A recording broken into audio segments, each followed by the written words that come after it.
Buenos días a todos, sean bienvenidos a esta emisión del coloquio de astrofísica del grupo de astrofísica aquí de la Escuela Superior de Física y Matemáticas. Agradecemos a todos los que nos siguen en redes sociales y a las personas que nos acompañan aquí en físico y felicitar a toda la comunidad politécnico en este su día.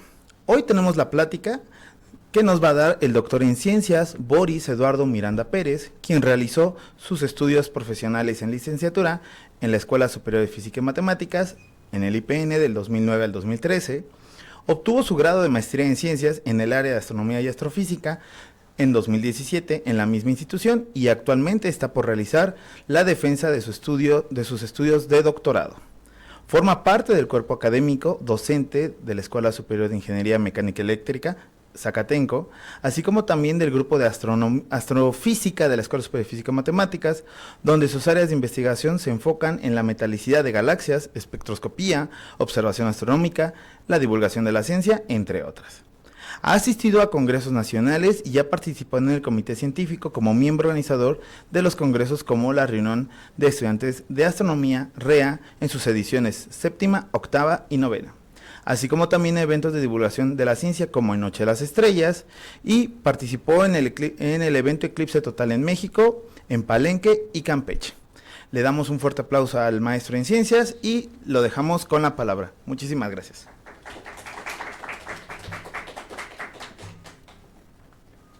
Buenos días a todos, muchas gracias Ignacio por la presentación.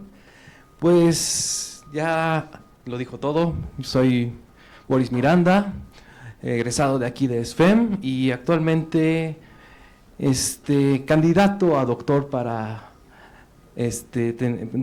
candidato a doctor en ciencias de astronomía y astrofísica por parte del IPN. ¿Okay? El día de hoy vengo a mostrarles parte de mi trabajo de investigación en dicho programa, que se trata principalmente sobre metalicidad en galaxias compactas cercanas. ¿Okay? Este trabajo ha evolucionado con el tiempo porque empezó cuando entré al posgrado, un poquito antes cuando hice mi servicio social, ahí cerca de 2012, 2013, y hasta la fecha ha generado un montón de resultados, algunos buenos, algunos malos, algunos amargos, pero todos estos resultados son bastante buenos, que ya nos llevó a una primera publicación justamente el año pasado de estos resultados de metalicidad, de abundancias químicas. ¿Okay? Entonces, sin más preámbulo, comenzamos con la plática. El contenido de metales dentro de una galaxia ELG. Anteriormente, hace un mes aproximadamente, en el coloquio del mes pasado de abril, la doctora Hidalgo nos habló justamente de estas galaxias, las galaxias ELG. Aquí les muestro la imagen de una galaxia típica, la galaxia 1 Zwicky 18, conocida también como Markarian 116, clasificada como una Blue Compact Dwarf, una galaxia compacta azul. ¿Okay? Entonces, la forma más simple de caracterizar o de clasificar este tipo de galaxias es que poseen suficiente gas para tener eventos de formación estelar. Uno, cuando observa su espectro, justamente lo que se obtiene es un crecimiento en la región azul del espectro. ¿Okay? Se pueden observar en diferentes rangos de corrimiento al rojo, desde el universo muy local, corrimiento rojo muy pequeño, desde z igual a 0.005 hasta, digamos, hasta 0.9 o una unidad en corrimiento al rojo. Están extendidas a lo largo de todo el universo. Poseen espectros con líneas de emisión, cuyas líneas más importantes, las más dominantes, siempre son las de hidrógeno, el hidrógeno siendo el elemento más común y el que se necesita para tener gas y formar estrellas. Ese es el que domina en este tipo de espectros para estas galaxias, ¿ok? Entonces, poseen muchas regiones de H2 y la línea más importante a través del análisis espectral termina siendo la línea de H-alfa, ¿ok? Entonces, galaxias con líneas de emisión serían estas tres importantes características y existen diversas clasificaciones, principalmente las Blue Compact Dwarf, inicialmente categorizadas así por Serlan Selyen en 1972. Previamente ya había un trabajo de ellos por Guillermo Haro en el 66, pero fue hasta este año donde se les dio oficialmente ese nombre. ¿Ok? ¿Okay? Un ejemplo, aquí tenemos la imagen de un Osuki 18, un candidato de Blue Compact Dwarf. Las galaxias Shock, en el catálogo de Knaser 2006, que son galaxias que efectivamente poseen estas características espectrales, pero el nombre es porque ahí la línea de oxígeno es bastante intensa. ¿Okay? Después tenemos en 2009 las Greenpeace, galaxias que fueron nombradas así por su apariencia puntual en la imagen del Sloan, publicadas primeramente en Cardamone 2009. Otro tipo de galaxias, en 2009 por Isotop, que son las Luminous Compact Galaxies, galaxias demasiado compactas y muy luminosas. 2017, otras galaxias conocidas también como Blueberries, que son muy similares a las Greenpeace, pero con tonalidades azules y moradas principalmente. ¿Okay? Entonces, existen diversas formas de identificar a una galaxia con líneas de emisión. Espectralmente, este sería su gráfica. Cuando nosotros utilizamos métodos para obtener estas técnicas, tras procesarlos por computadora, obtenemos este tipo de espectros que van, esta es la región del óptico, desde aproximadamente 3.500 hasta 7.000, 8.000 Armstrongs, y efectivamente lo que observamos es las líneas de la serie de Balmer, H-alfa, la más dominante, aquí tenemos el doblete de oxígeno y otras especies químicas. ¿Okay? Entonces, este es un espectro típico de una galaxia con líneas de emisión, es lo que se espera. Este espectro corresponde a la galaxia anterior, un Osuki 18, publicado en 2006 por estos autores, Mustakas y Kennicott. Lo importante aquí es que siempre se tiene una correlación entre líneas, pero lo más importante para hablar ya de una galaxia con líneas de emisión extrema es lo siguiente. Una galaxia con líneas de emisión extrema, si se dan cuenta, la forma del espectro es muy similar. ¿Dónde está? Aquí. Tenemos las mismas líneas, las mismas especies, la serie la serie de Balmer, H-alfa, H-beta, H-gamma y así sucesivamente. Aquí lo que tengo es el mismo espectro, pero con un zoom para poder identificar esas especies químicas, pero la diferencia con el espectro anterior recae en esta línea de aquí, ubicada a 5007 Armstrongs, conocida como oxígeno 3. Comparando con la imagen anterior, aquí tenemos dicha línea que no es casi la mitad de H-alfa. Entonces, ese es un espectro típico para una galaxia con líneas de emisión. Hablamos de una galaxia con líneas de emisión extrema cuando se tienen este tipo de situaciones, principalmente la de oxígeno. No se ha reportado que alguna otra línea sea una dominante. ¿Okay? Normalmente siempre es H-alfa u oxígeno 3. Las galaxias anteriores mencionadas en la clasificación de galaxias con líneas de emisión, las de Greenpeace y Blueberries de Cardamone y Yang, justamente presentan este tipo de espectros, donde oxígeno es la que domina en todo el espectro. ¿Okay? El Young 5007 termina siendo la línea más intensa. Cuando lo traducimos en algún parámetro físico para poder trabajar, usamos lo que se llama el ancho equivalente de una línea. Medimos el ancho de dicha línea y termina teniendo un parámetro de arriba de 200 Armstrongs. Este es un primer indicio para que nosotros digamos, eso se trata de una galaxia con líneas extremas. ¿Okay? Si la línea justamente es oxígeno, vamos a llamarlas, otro nombre para llamar a este tipo de galaxias sería galaxias dominadas por oxígeno. ¿Okay?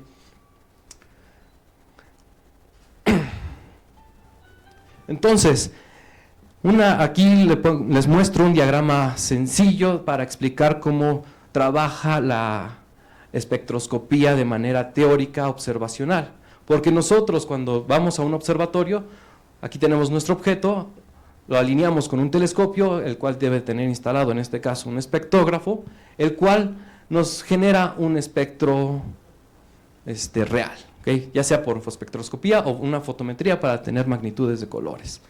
Esa cantidad, esa herramienta la tenemos que trabajar, la tenemos que ajustar con algún modelo teórico. Entonces, esta parte la tenemos que comparar con algo sintético, un espectro sintético, el cual nos vamos a la parte de abajo donde tenemos que plantear una parte teórica, un par de ecuaciones que involucren ciertas condiciones físicas, un modelo teórico. Este modelo teórico principalmente se va a basar en fotoionización para tener iones de algunas especies químicas, junto con otro efecto que se llama la recombinación.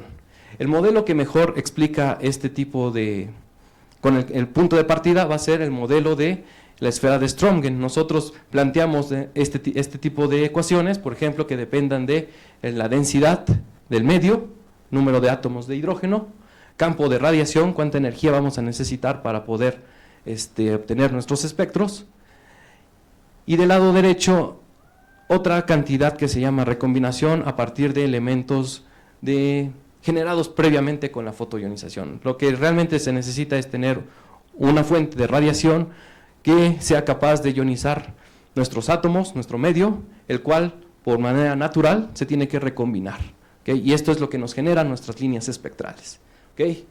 El modelo más simple que se puede resolver de manera teórica, analítica, es el modelo para una región H2, que nada más involucra átomos de hidrógeno. Esto observacionalmente nos genera la serie de Balmer y es bastante sencillo, pero el espectro anterior, aquí, tenemos no solamente la serie de Balmer, las de líneas de hidrógeno, sino también tenemos líneas de oxígeno.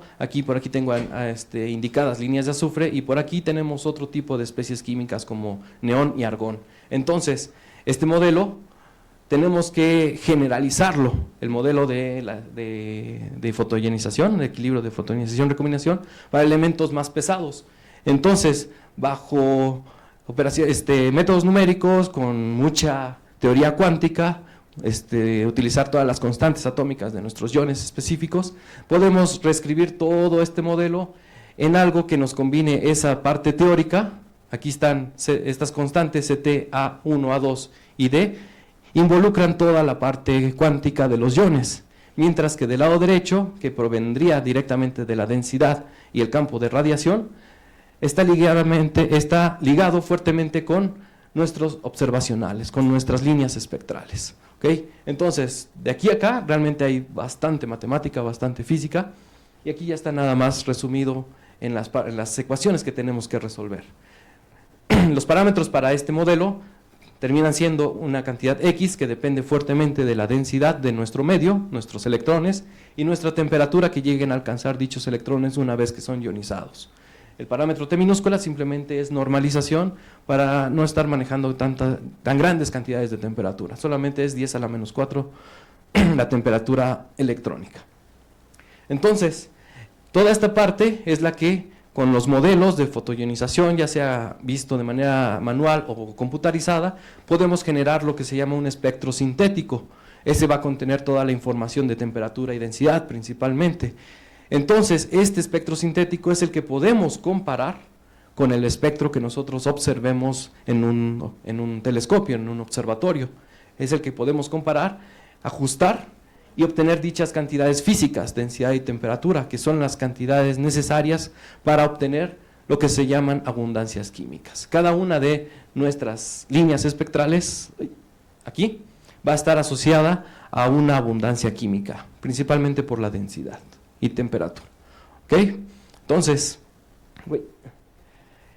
en la práctica, para hablar de metalicidades, normalmente nos enfocamos a dos iones principales, al de oxígeno y al de nitrógeno, cuya configuración electrónica es más sofisticada que la del hidrógeno normal. El hidrógeno solamente puede obtener un electrón, el cual al recombinarse cae en un cierto nivel energético que siempre busca el estado base, irse al estado más simple de energía, liberando fotones que se observan directamente en la serie de Balmer. Pero para iones más elaborados como el oxígeno 3, que la nomenclatura en este contexto se trata de un oxígeno 2 veces ionizado o un nitrógeno una vez ionizado, N2, posee niveles, cuando un electrón se recombina, termina en algún nivel más sofisticado y el cual va a tender a recaer a un nivel más base, generando unas ciertas líneas espectrales, conocidas como las líneas nebulares o las líneas aurorales, ¿ok?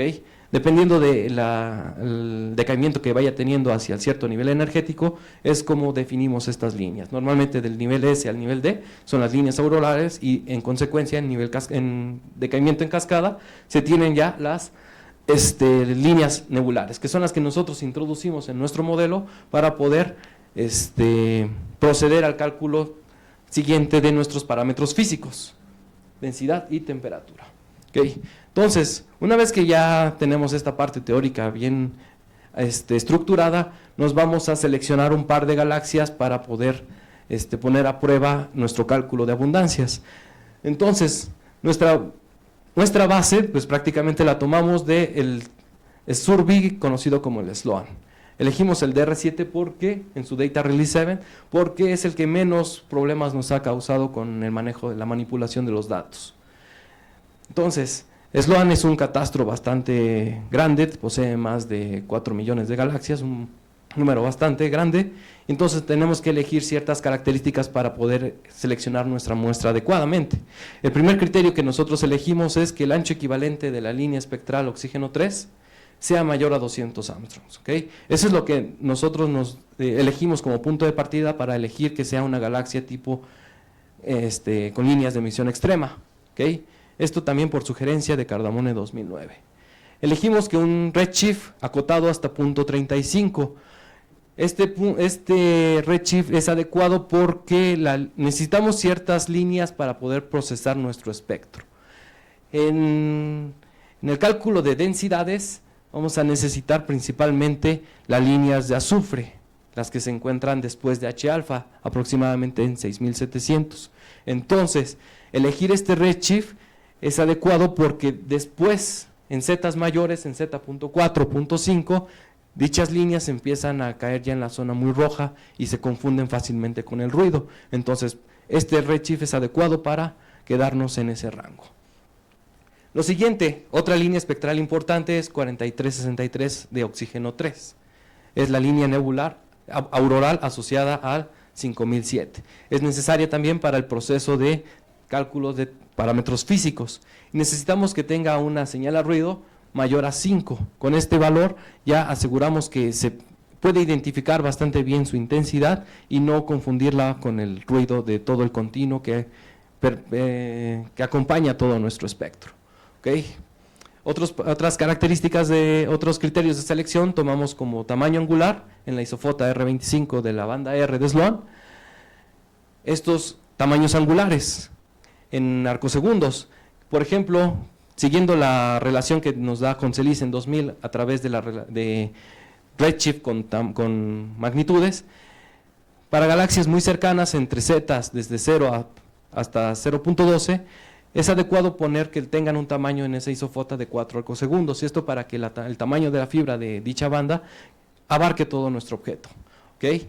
Mientras más nos alejamos en el redshift de 0.12 a 0.35, nuestro límite, el tamaño angular tendría que ser de 2.5. ¿Okay? Entonces tenemos galaxias, digamos que muy cercanas y un poco lejanas.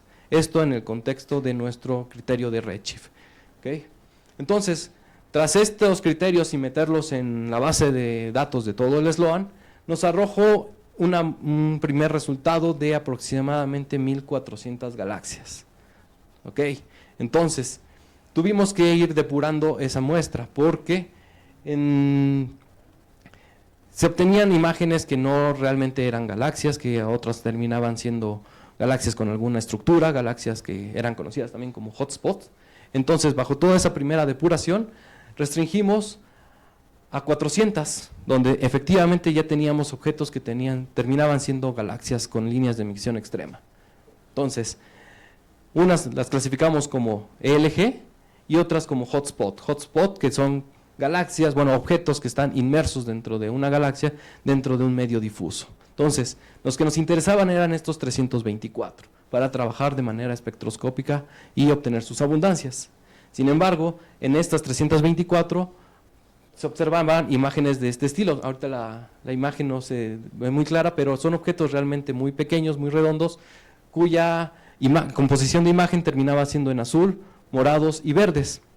¿Okay? Estos, los primeros dos, entran dentro de la clasificación Blueberries de Young de 2017 y los primeros con la clasificación Greenpeace de Cardamone 2009. Entonces, estos eran los tres grupos de galaxias que nos interesaban, pero teníamos objetos que también tenían mezclas de colores, no solamente azules, sino había como naranjas, amarillos, diversos colores. Nosotros nos enfocamos únicamente en los que marcaran este color distintivo. Y entonces, al filtrar estos 324, nos terminamos quedando únicamente con 88 galaxias. Y esa es nuestra muestra de partida para el cálculo de abundancias. ¿Okay? De esas 88 galaxias, lo que hicimos fue descargarnos todos sus espectros y primeramente analizar las líneas oxígeno 3, nitrógeno 2, las que les mostré en los diagramas anteriores, y H alfa, ¿okay? H beta, justamente para construir lo que se llama el diagrama BTP, un primer diagrama de diagnóstico que nos sirve para saber en qué tipo de galaxias estamos trabajando. Entonces, graficamos estas dos cantidades. Nuestros 88 objetos caen dentro de esta región, en la zona de alta ionización, de alta excitación y ionización. No caen, trazamos las curvas de transición propuestas por Kewl y Kaufman para poder definir si se trataban de AGNs, liners o starbursts. Entonces, hay una galaxia que sí quiere comportarse como AGN, pero está cerca de la línea de transición. Si colocamos las líneas de error, entonces podría no ser considerada claramente como un AGN, no necesariamente. Y aparte, otros análisis espectrales nos indican que efectivamente no deben poseer un AGN en su interior. Son solamente galaxias con alta excitación al ubicarse en esta zona muy alta del diagrama BTP. Una vez que ya tenemos descargados todos nuestros espectros, lo que tenemos que hacer es corregirlos, principalmente del efecto de extinción y de absorción, efectos esenciales para cualquier trabajo de astrofísica. Entonces, lo que hacemos es corregir todas las líneas, todo el espectro que tenga líneas prominentes, tenemos que ponerlos en esta fórmula, la relación usual de corrección de extinción. Esto nos indicaría cuánto ya es la intensidad corregida a partir de los flujos medidos en el espectro, que se van diluyendo a través del factor de extinción C beta y una ley de enrojecimiento F de lambda. ¿Okay?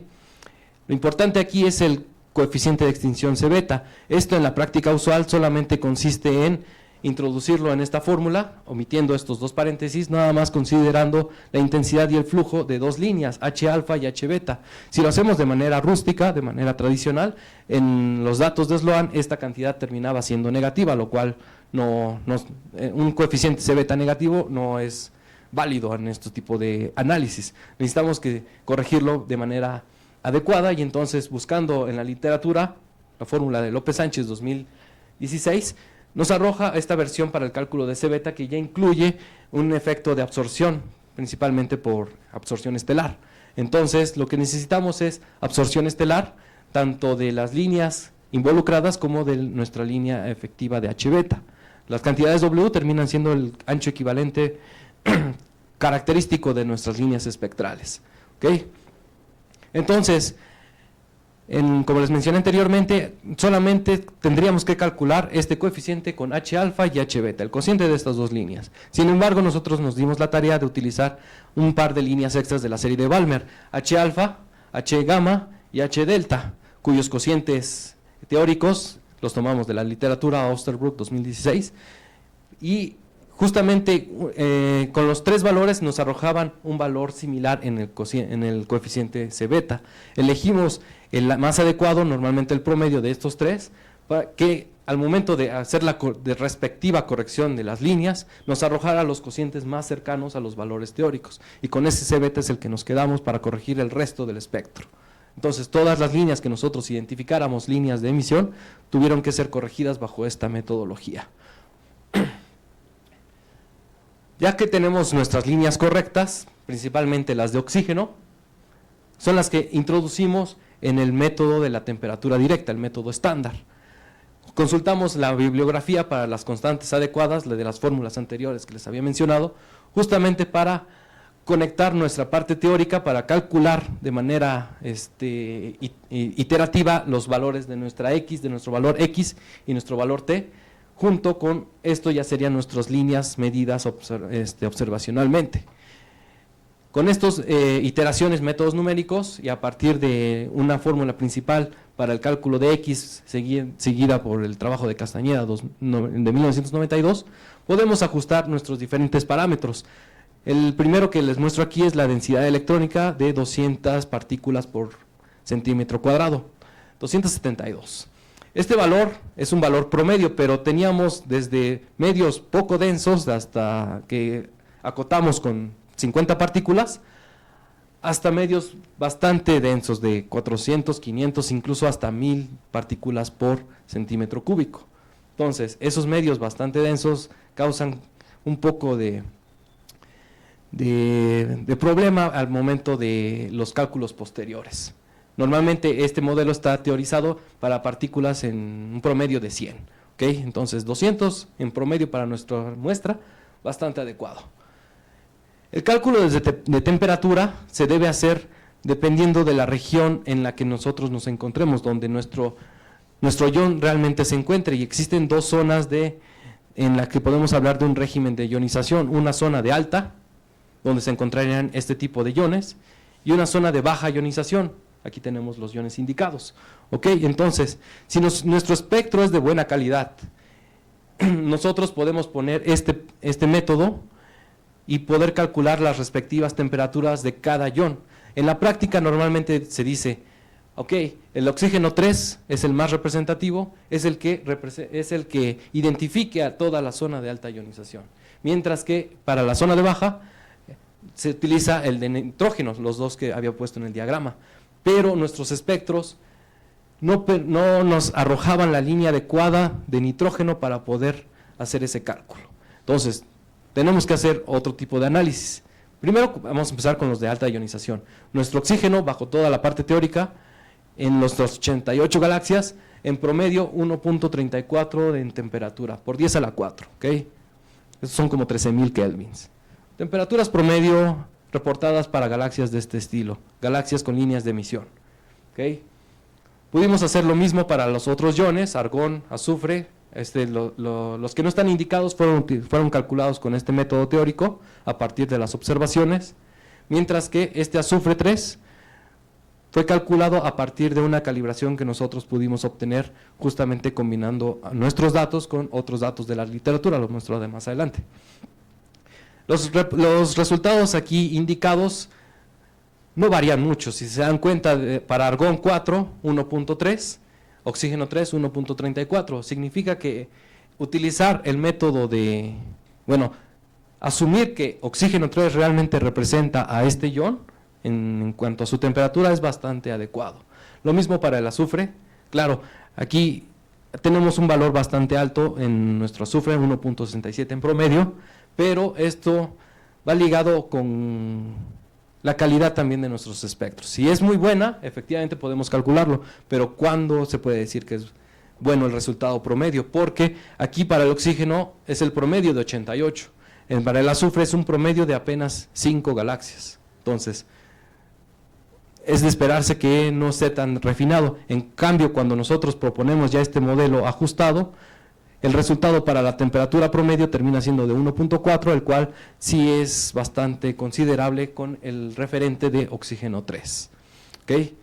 Aquí lo que muestro son diagramas en los histogramas de distribución para nuestras temperaturas, justamente la de oxígeno y la de azufre, obtenidas con nuestro parámetro.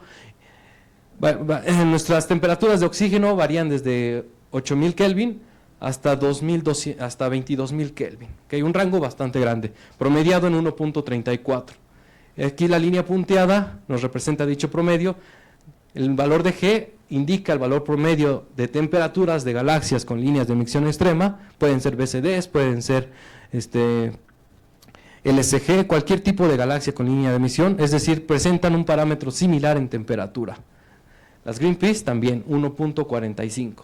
Sin embargo, hasta el punto final, que pongo aquí la marca XMP, galaxias reconocidas, clasificadas recientemente como galaxias pobres en metales, Extreme Metal Poor Galaxies, estas galaxias presentan temperaturas ya arriba de 20.000 Kelvin.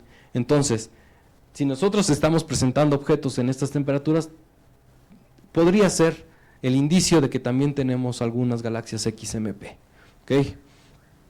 El mismo análisis para la distribución de la temperatura de azufre presenta un comportamiento muy similar al de temperatura de oxígeno. ¿Okay? Hablando de las temperaturas de baja ionización, el mejor trazador para estas zonas termina siendo el nitrógeno. Nuestros espectros no lo proporcionaban, teníamos que utilizar otros iones. Con el método estándar, con el método directo, lo calculamos para estos dos iones, arrojándonos estos resultados, nuevamente con pocos datos. Sin embargo, preferimos utilizar la metodología de Isotop 2006 para que represente nuestra temperatura de baja ionización de toda nuestra muestra. ¿Okay? Aquí está el resultado de nuestra calibración de temperatura. Normalmente uno cuando trabaja temperaturas, siempre o asocia todo a una única temperatura o calcula la temperatura de cada ion.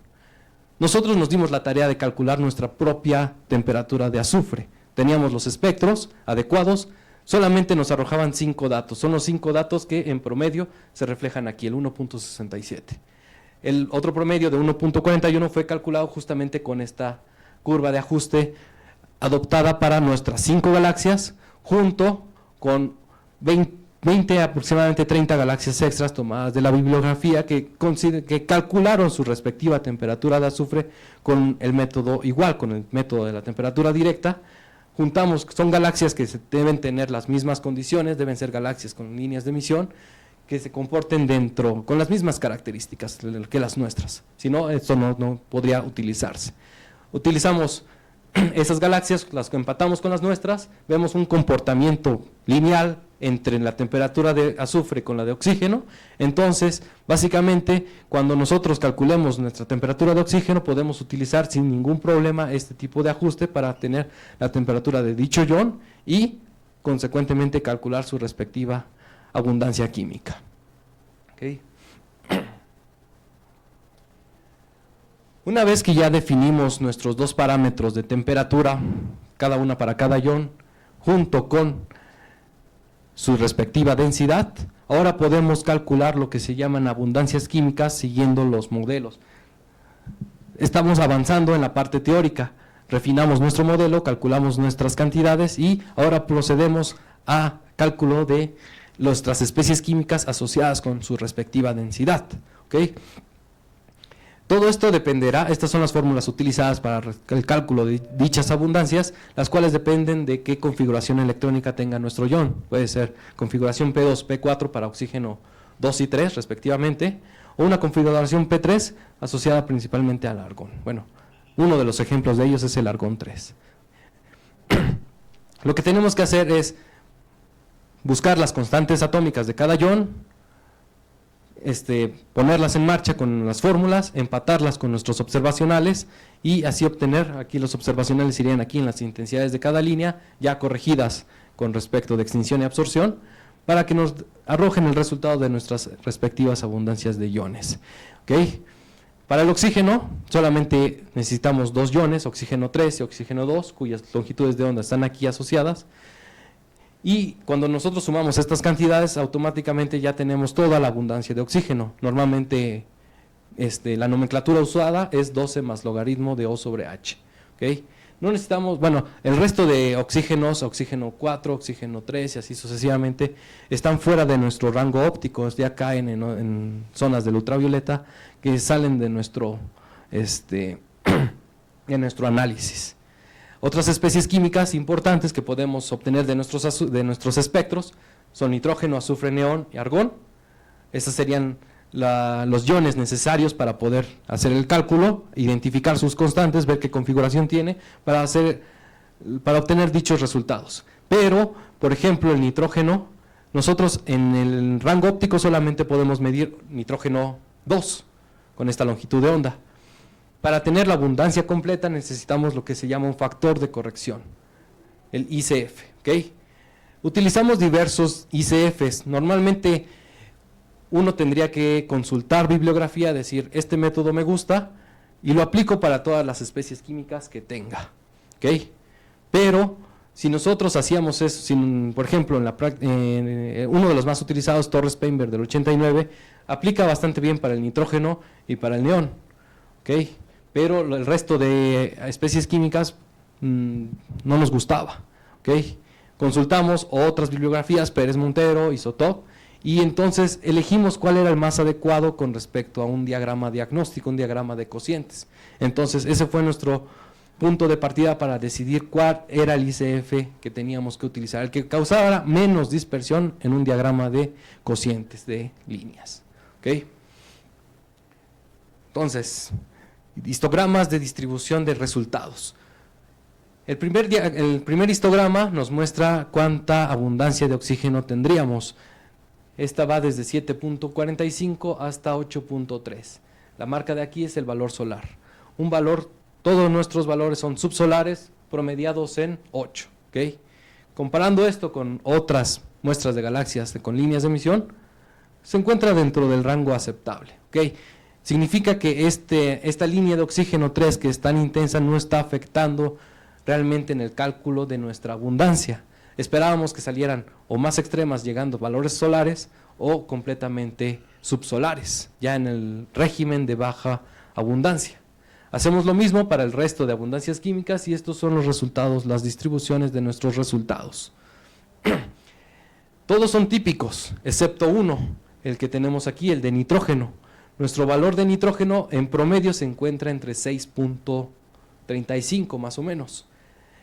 Para las galaxias mencionadas anteriormente, el índice se encuentra entre 6.8 y 7.5. Estamos muy por debajo de dicho valor. Entonces, el resto de elementos se están comportando de manera normal, digamos de manera natural, excepto el nitrógeno, es el único que sí se está viendo afectado. Todavía no sabemos cuál es la razón del por qué tan bajo nitrógeno. ¿Okay? Tomando nuestros resultados previos de temperatura y de abundancias, principalmente de oxígeno y azufre, que son los que ya tenemos nuestros calibradores, obtenemos estas gráficas, estas dos correlaciones. Es el comportamiento usual. A mayor temperatura, menor cantidad de metales, tanto para el oxígeno como para el azufre. Esto es de esperarse, porque para un sistema físico, principalmente, necesitas enfriadores para bajar la temperatura, y estos enfriadores se van a entender justamente como nuestros metales. Tenemos alta metalicidad, una baja temperatura, tanto para los dos comportamientos. Entonces, este primer diagnóstico nos indica un resultado adecuado. Graficando el resto de abundancias, con todas referidas al oxígeno, tenemos estas correlaciones que se manejan de manera lineal, digamos. Azufre contra oxígeno, neón contra oxígeno, argón contra oxígeno. La distribución es puramente lineal, es de esperarse porque estos tres elementos, conocidos como elementos alfa, son elementos primarios, que se generan justamente junto con el oxígeno. Entonces, es de esperarse este tipo de gráficas. Para el nitrógeno, nuevamente, que nos está causando un poco de dudas, se obtienen estas gráficas. Les había mencionado anteriormente, los valores esperados deberían estar entre 7.5 y 6.5 aquí. Estamos por debajo, una unidad en metalicidad por debajo. Incluso llegamos a pasar el borde de 6. Este valor de 6 fue indicado justamente por un nuevo régimen adoptado para las galaxias anteriormente mencionadas como las XMP. Entonces, ya estamos entrando en esta zona de bajas metalicidades. Y que el resto de la muestra también se comporte así para el nitrógeno, eso es lo que causa un montón de duda. La siguiente análisis es con los cocientes de dichas metalicidades, todas referidas al oxígeno. Cuando tenemos este tipo de comportamientos lineales en estas gráficas para elementos alfa, lo que se debe tener en estos cocientes es un comportamiento tipo plano. Una gráfica plana, constante. ¿Okay? Sin embargo, lo que obtenemos en los tres iniciales, bueno, azufre, argón y neón, no es esa gráfica constante, sino una dispersión. Para el azufre se obtiene esta pequeña tendencia lineal negativa y para el neón una tendencia lineal positiva, digamos, para estos ciertos galaxias. Lo importante aquí, ¿por qué se está dando esta tendencia? ¿Por qué no se da la parte constante? Una de las hipótesis que nos arroja la literatura, principalmente Pagel, es que debe haber algún mecanismo que está aumentando, está haciendo que nuestra masa de estelar se esté perdiendo para que la metalicidad esté aumentando. Sin embargo, esto nada más lo podríamos verificar una vez que pongamos a simulaciones que involucren masa. ¿Okay? Sale de nuestro contexto de espectroscopía. Entonces, eso sería el por qué estas tendencias lineales. En el argón también un poquito más de caos porque tenemos dispersión a altas metalicidades, ¿ok?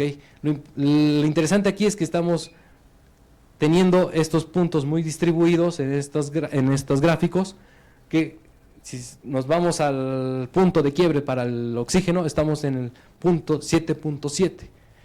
Es decir, hay un comportamiento cuasi lineal para estos dos elementos. Llegamos a 7.7 y empieza a haber dispersión. Claro, tenemos pocos datos, no podemos asegurarlo, pero ya se está dando errores más grandes, barras de error más grandes y una dispersión. Para el nitrógeno todavía es peor porque en este caso ya lo que estoy marcando aquí son las líneas promedio para nuestros valores del log junto con un sigma, donde podría estar considerando un rango, un intervalo adecuado, ¿ok? Entonces, el nitrógeno en principio no cumple con la parte de ser estándar, y aquí ya no se cumple ni ser plano ni constante, entonces algo está realmente afectando a nuestro nitrógeno. Es lo que nos da la primera idea de que el considerar un ancho equivalente tan grande en el oxígeno, el único elemento que se está viendo afectado es el nitrógeno. Los otros se están comportando de manera adecuada en promedio con el resto de galaxias ELG. ¿Qué es lo que está haciendo el mecanismo para que el nitrógeno esté bajando tanto? Por completez, nuestros espectros también nos permitían calcular abundancias de estos otros dos iones, pero pues la cantidad de datos es muy baja y solamente es por completar nuestras tablas de abundancias químicas. Comparando con otros autores nuestros resultados, el oxígeno ya había sido calculado en su totalidad, incluso en todo el catálogo de Kianasep, 2004. Sin embargo, cuando nosotros hacemos la comparativa y usamos el mismo método, temperatura directa, sus datos salen por arriba de la marca de la línea 1.1, la identidad.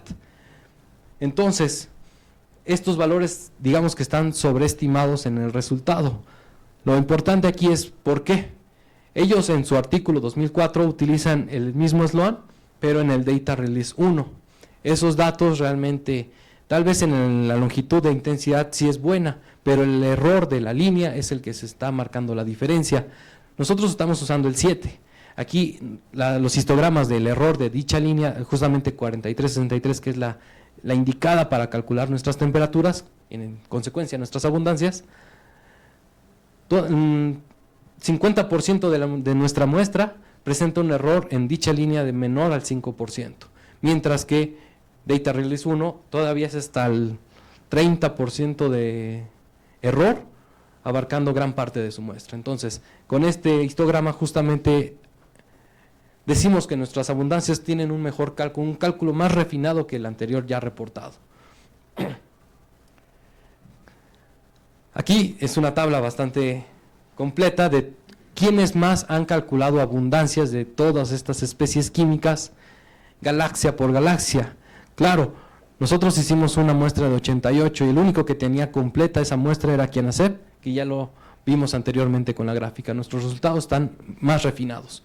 El resto de abundancias químicas, aquí presento los resultados. Nuevamente son comparables con los métodos, metodologías, todas fueron calculadas con método estándar, método directo, y principalmente fue para que el artículo pudiera salir a pie, porque cuando intentamos publicarlo nos decían, es que este es un trabajo muy rutinario, alguien ya lo hizo, es bastante repetitivo, entonces alguien ya lo hizo. Entonces justamente de las 88 solamente esta pequeña lista, que son entre 23, son las que ya tenían resultados previos. El resto, las 50 y tantas, terminan siendo resultados nuevos. Entonces eso aporta nuevas metalicidades, y más aún, si se dan cuenta, oxígeno, pues sí, está completo, todos realizan el análisis de oxígeno, pero el resto de abundancias, pues la tabla está completamente vacía. Entonces, ya que alguien se dedique a ver el espectro, identificar las líneas y luego ponerse a calcular todavía incluso hasta elementos menos comunes como cloro y hierro, pues ya es bastante más completo nuestro trabajo.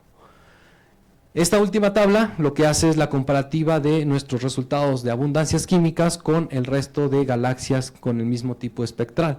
¿Okay? La única diferencia es que nuestra línea de oxígeno es la más intensa.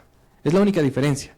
Entonces esperábamos resultados más abruptos en metalicidades, pero en este trabajo un promedio de oxígeno de 8 unidades. Galaxias LG, una NGC 7505, 7.9, dices, perfecto, comparable. Galaxias enanas, irregulares, 793, una BCG, una Blue Compact Galaxy, 7.9, espirales tardías, 8, dices, estamos dentro del mismo índice de oxígeno. Greenpeace, 8, ok. Y aquí en un apartado final, las XMP, entonces cuando ya vimos que tenemos galaxias con índices muy bajos de abundancia, pero una temperatura bastante alta, esto ya es un primer indicio de ser una XMP. Vamos a ese régimen, que tengan abundancias menores a 7.7, encontramos justamente 11 en nuestras 88. Dices, ok, podemos catalogarlas y hacer un promedio, tienen 7.6 en abundancias de oxígeno, comparables con el XMP en promedio del trabajo de Papaderos de 2006. Y nada más por completez, aquí ponemos a la galaxia con menor índices de metalicidades reportadas hasta la fecha, DDO 68, con 6.69. Esa ya es una galaxia completamente extrema, pobre en metales. ¿Okay? Entonces, haciendo las dos comparativas de toda nuestra muestra, un promedio de 8, no cambian con respecto al resto de galaxias. XMP también se manejan de manera adecuada. El resto de elementos químicos tienen el mismo comportamiento. Hacemos nuestro promedio de azufre, por ejemplo, 6.22, comparado con el resto de galaxias, 6.3, 6.4, un poquito por debajo, pero todavía estamos en el límite. XMP, más aún, nosotros estamos dando ya un promedio de abundancias de azufre. Eso ya es un resultado completamente nuevo. El resto de elementos es lo mismo, excepto el neón, que sí hay un reporte para XMP, pero neón 7.39 comparado con 7.4 y 7.20 estamos en el intervalo.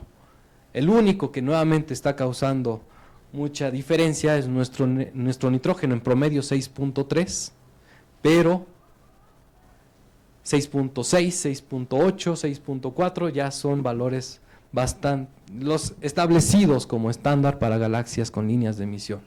¿Por qué nuestro nitrógeno está bajando tanto? Es la única incógnita diferente de nuestros resultados.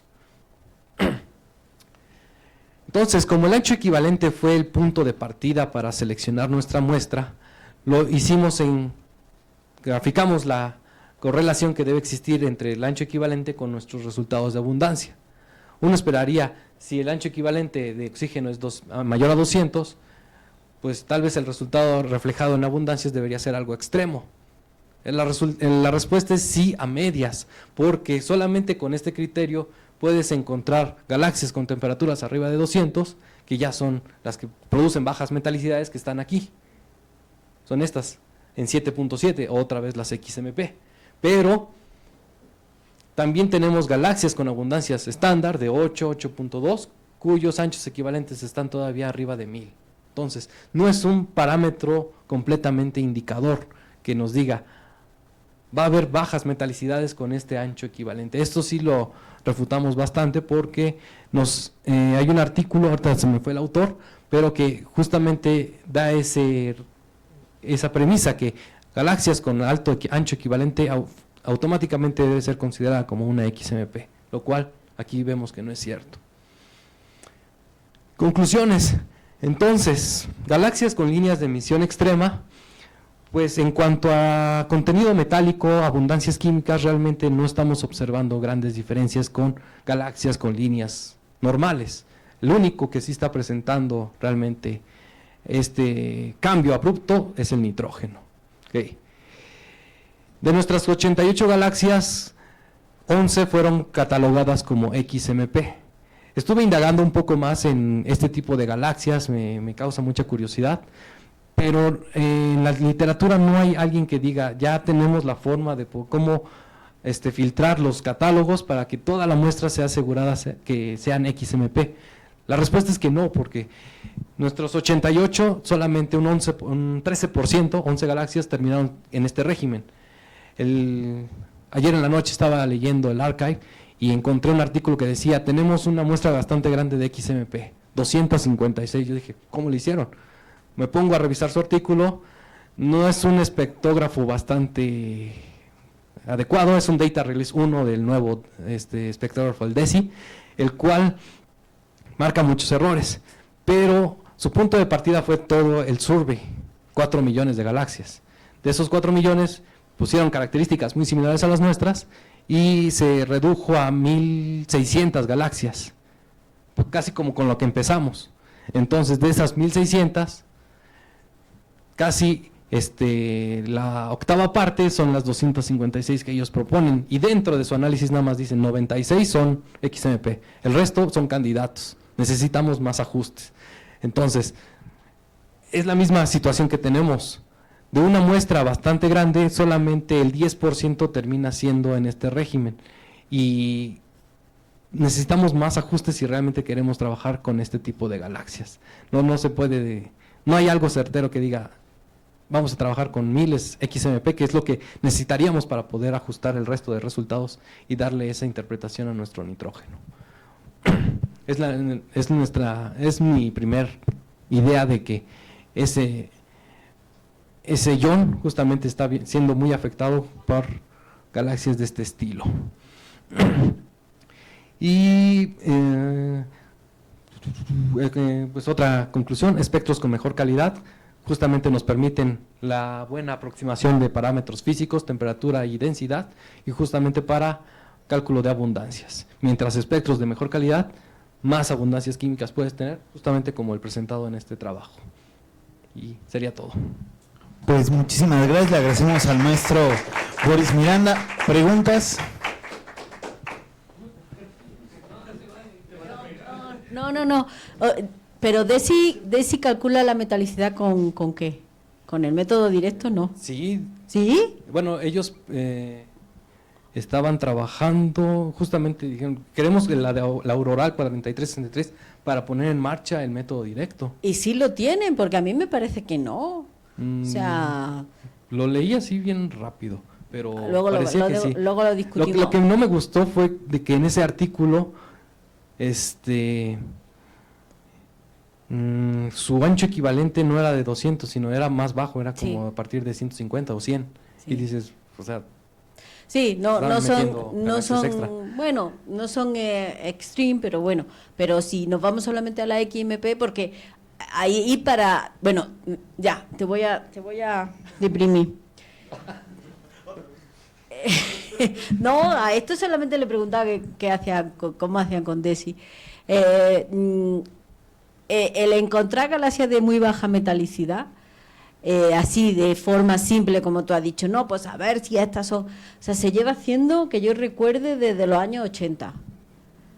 Y, por ejemplo, la primera ZL, que sé que sacan Skillman y colaboradores, justamente una de las cosas que ellos dicen, mira, pues sale una ZL bien bonita, y entonces podemos decir, pues aquí vamos a tener, con la luminosidad, de baja luminosidad vamos a tener baja metalicidad, ¿no? Mentira, porque no sale bien, ¿no? Entonces, pues ya. O sea, que no hay ningún método para poder decir, teniendo esta característica me voy a asegurar de que son de baja metalicidad. Ahora mismo no lo sabemos, no tenemos ni idea.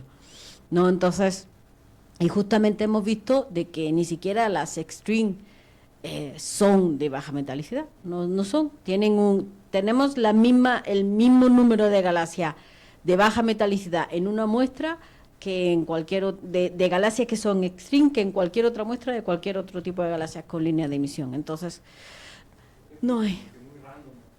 Sí. Es a la suerte prácticamente. Eliges tu survey, dices quiero este tipo de galaxias, y bueno, al menos ahorita vemos que es como que un patrón del que el 10% de todas esas galaxias que tú trabajes van a salir ahí, pero no hay algo que realmente lo asegure. Puede ser todavía menor. Eso es lo que sí me desilusionó, porque quería dedicarme justamente a las XMP. ¿Más preguntas?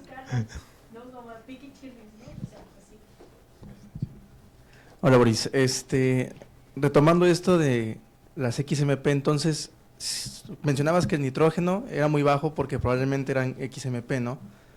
Pero en el caso de que no lo sean, y como menciona la doctora, que no se puede determinar de forma tan pues estándar, decir esta sí es XMP o esta es Extreme, ¿no? Y es más rica en metales, ¿qué otro mecanismo podría estar afectando al nitrógeno 2?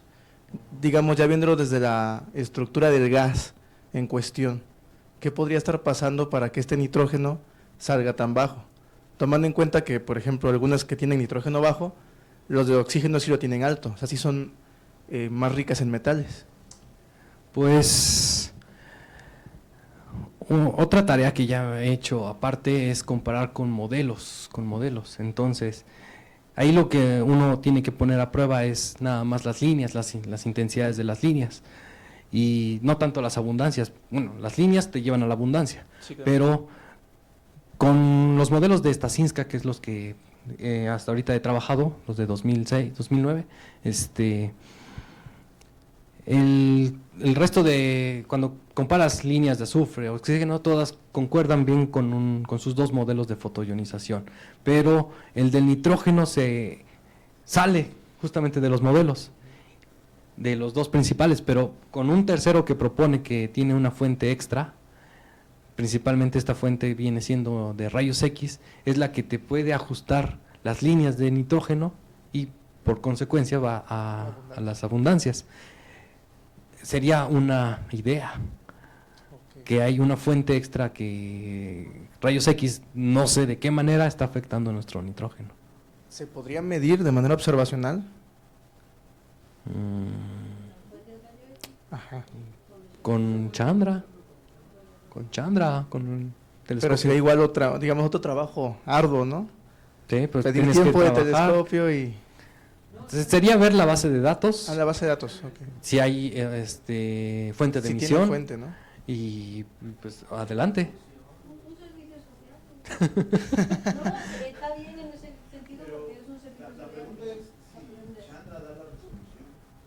Yo creo que sí, porque en Chandra tú tienes fuentes puntuales, ¿no? Pero ¿quién tiene mejor resolución espacial? ¿Chandra o Micro?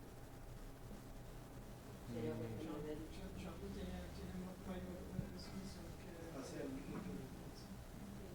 Y Chandra sí te da las fuentes puntuales. Y sería cuestión. Otro servicio social por ahí. Que se animen los jóvenes. Luego se me olvida, me viene, ¿quién hace un servicio social? No sé qué, ¿vale? Yo, Boris, gracias por la plática. Ahí cuando comparas tus resultados con los de el autor del catálogo, me queda la duda si él está, bueno, ahí tú estás comparando sus resultados de las 88 galaxias o estás comparando contra todas las 1400 y algo. Solamente las 88 en común. En común. Ajá. Okay. El resto, pues, asumimos que va a tener el mismo comportamiento. Para eso, o bien nosotros nos extendemos de hecho son 600 las del catálogo de Kenacep, y si nosotros nos damos a la tarea de hacer toda la espectroscopía y el cálculo de abundancias, pues tendremos que tener el mismo resultado, porque con 88 ya es una muestra significativa que debe representar al comportamiento de toda la población. Entonces, nuestro refinamiento pensamos que por esa idea sí es bastante mejor. Sí, no, porque tú obtienes que son mejores las tuyas, ¿no? O sea, como que el rango de error es como del 10%, dijiste, ¿no? Uh-huh. Mientras que ellos tienen como un 30%, ¿no? Entonces ahí mi duda era más o menos si estabas comparando con el mismo número de galaxias, porque si no, pues a lo mejor por ahí podría haber... Sí, solamente razón, ¿no? Fueron las 88 en común de nosotros. Muchas gracias. Uh-huh.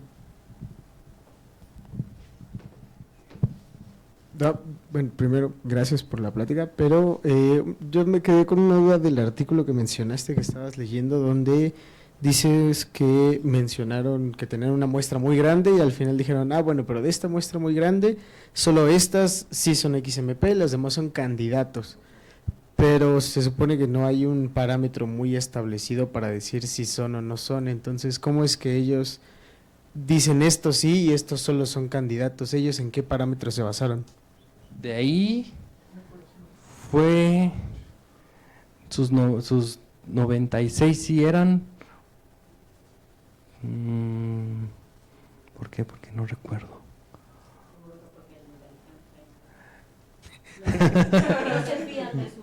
Pero todo recae en el data release. O sea, decían que el data release el instrumento necesita mucha configuración, mucha mantenimiento, mucha adaptación.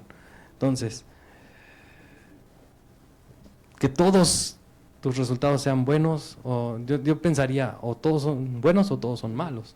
O sea, ¿por qué decir que de sus 200 solamente 90, casi la mitad sí lo cumplen y el resto son candidatos? Esa parte, o sea, honestamente no indagué en esa discusión, pero pues estaría interesante también revisar por qué.